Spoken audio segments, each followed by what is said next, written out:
What's happening, guys? It is Brian Alsruhe with neversay.com, and it is a beautiful day out here in Maryland. We have a very short spring before things get terribly hot and humid and gross, so we're going to take every advantage of that we possibly can. So today, for my classes, I set up an arm-over-arm truck pull, so I thought I'd take the beginning of this video and give you guys some tips on the arm-over-arm truck pull, truck drag, whatever you guys want to call it. You guys know how I am with names. And then after that, we're going to get into some training footage from this week where I was able to hit a Continental clean and press PR, which made me very, very happy, and some other cool stuff that you guys are gonna wanna check out. All right, so if you sign up for a competition, you're gonna have one of two different truck pulls. Number one, you're gonna have a harness on, and they typically call that just a truck pull. That's where you have a static line out in front of you and you're kind of pulling arm over arm, but you have a harness on with a D-hook on the back that is attached to the truck, and so you're pulling it forward like you're running forward. Now, the other type of truck pull that you might see in a competition, which is the one that we are going to be dealing with today, is called the arm over arm truck pull, and that is where the truck is out in front of you, a rope is attached to the truck, and you are just pulling hand over hand, pulling the truck towards you. So I'm going to be covering some tips for that. Tip number one is going to be you need all the slack out of the rope. If you do not get all the slack out of the rope, you're going to have a very weak power transfer. And nobody wants weak power transfer, people. So you're going to want a decent amount of tension on this rope before you even start applying force. So once you have all the slack out, I want you to get a deep bite on the rope. And by deep bite, I mean you just reach in and you grab as far as you can, pretty much.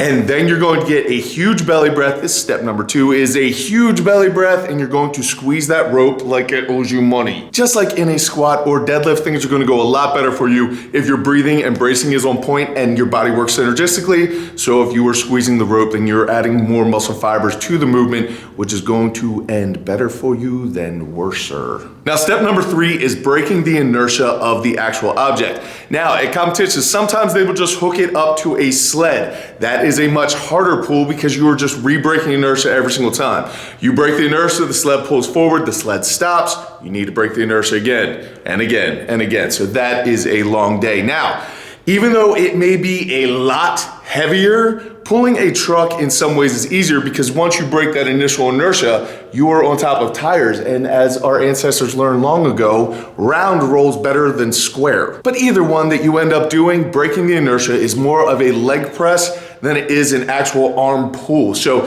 if you are thinking row, you are thinking wrong. Do not think like that. Think like you are leg pressing. So what I try to tell people to do is crawl up that rope as far as possible, get into almost a leg press position with your big belly breath, and you're squeezing the rope, and then you're going to leg press as you do a back extension to try to get the inertia broke on this vehicle. Do not just sit there with your legs straight and trying to row this truck towards you. Remember, it's a truck. And trucks are not as light as one would think. So once you break that inertia on the vehicle, you're going to want to keep it moving. Never ever let this thing come to another stop.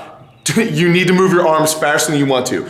Just move your arms, hand over hand, hence arm over arm truck pull, because that's the motion that you're doing. Now, I would encourage you to use your legs to continue to build momentum. So you use your arms to climb up the rope as far as you possibly can. Once you're up that deep, use your legs to draw and try to speed up that vehicle, and then it's about getting rid of the rope. So then you're just going arm over arm, arm over arm. As fast as you possibly can, continue that momentum until you finish the finish line? Cross the finish line. Continue the momentum until you cross the finish line. As far as progression on this is concerned, you can either add weight by putting people in the truck, or you can add clicks on the emergency brake. But trust me, when I say 3 or 4 clicks is a lot, it is a lot. But you don't have access to a bigger truck, or you are just that incredibly strong. Congratulations, man, I'm proud of you. Then you can use the e-brake. That usually works really, really well for people, so give that a try. So there are the very, very basics of the arm over arm truck pull. Now, like I said, I have it set up for my classes, so I just thought I'd do a little instructional thing for you guys, give you a little bit of a taste of what this is gonna look like, and then later I'm going to do a much more in-depth with some other tips and cues that you can use for that type of event in a strongman competition. But for right now, we are gonna kick to some of the other training footage from this week. I hope you guys enjoy it. All right, guys, so we're jumping in on this with keg throws. Now, I couldn't tell you how many of these I did this day. It was a lot. So I'm just going to show you a couple of them. The yellow band that is across the top of those 2 bars right there, that is set at right around 13 feet. So just give you guys some scale of where it is at. It is always a good day when you get to throw things. Now, after I got done throwing some kegs, I went in and was working the Continental cleaner press, mainly because I just made a video about it and I felt like maybe I should try to go for something bigger to kind of show you guys what it actually looks like in a workout. So I was doing weighted pull-ups to the Continental cleaner press. This is 185. 185 is absolutely no problem. I stayed beltless until about 275 pounds, just trying to work it. I really couldn't tell you why. Honestly, it's probably because I don't want to get that skin pinch between the bar and the belt, but that's another story. So here is some more weighted pull-ups. I don't know where I'm at there. Anyway, Continental cleaner press here is 225. Again, beltless, just trying to get set. It is such a brutal movement, like I talked about in that other video. Not much fun at all, but 225 goes up easily. And then here we are at 140 pounds or 63 kilograms for a set of 3. It was pretty cool. Weighted pull-ups are something that I really enjoyed doing. If you guys want to know how my arms got bigger, that is 100% it. Here's 275. You guys see the belt getting thrown on, and it definitely helps me on the press. But like I said, you get pinched a lot when you have a belt on for the Continental cleaner press. So I try to keep that to a minimum. Here is 165 pounds for a set of 3. This is as heavy as I went this day because I wanted to focus on the Continental cleaner press because I was going to go for a PR. So it's 315, just the next logical progression up. Felt pretty good. It really isn't bad. 315 is a weight that I will hit 10 out of 10 times. If I miss 315, there is something terribly wrong. So I decided to jump to 360 pounds, which is a PR. So I walk up to the bar, I get lined up.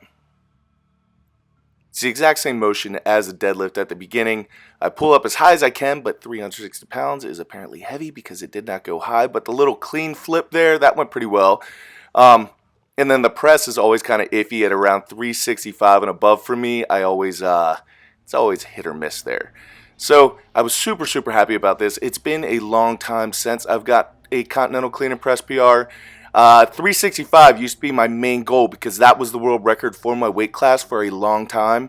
And now it is no longer. I think it's around like 400 to 420, something like that. And I am not even remotely close to that.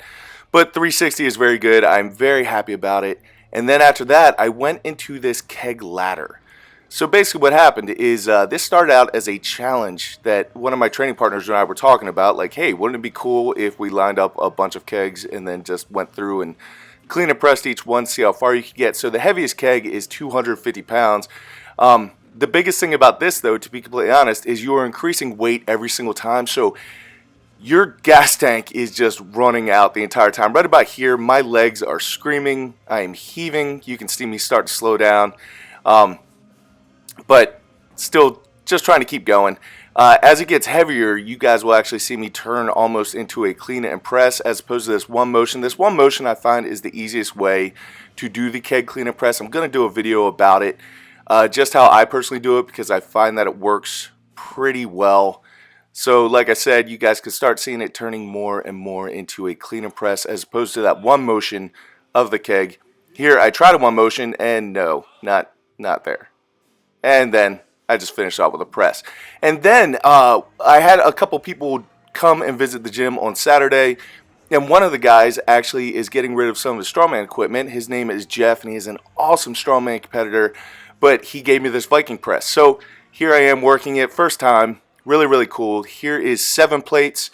We really don't know what the weight is because since it is on a lever, you really can't tell exactly what the weight actually is. But 7 plates was definitely heavy. So I was doing sets of 5 on the way up. And then I moved on to 8 plates where I was going to try to get a triple. And it's going pretty well. If you guys noticed, that is a new Never Sate shirt that is going to be coming out. I'm going to talk to you guys more about that at the end of the video if you guys are interested. So I got 2. Definitely needed a little more in the tank. So I took a step back to get a breath. And there was number 3.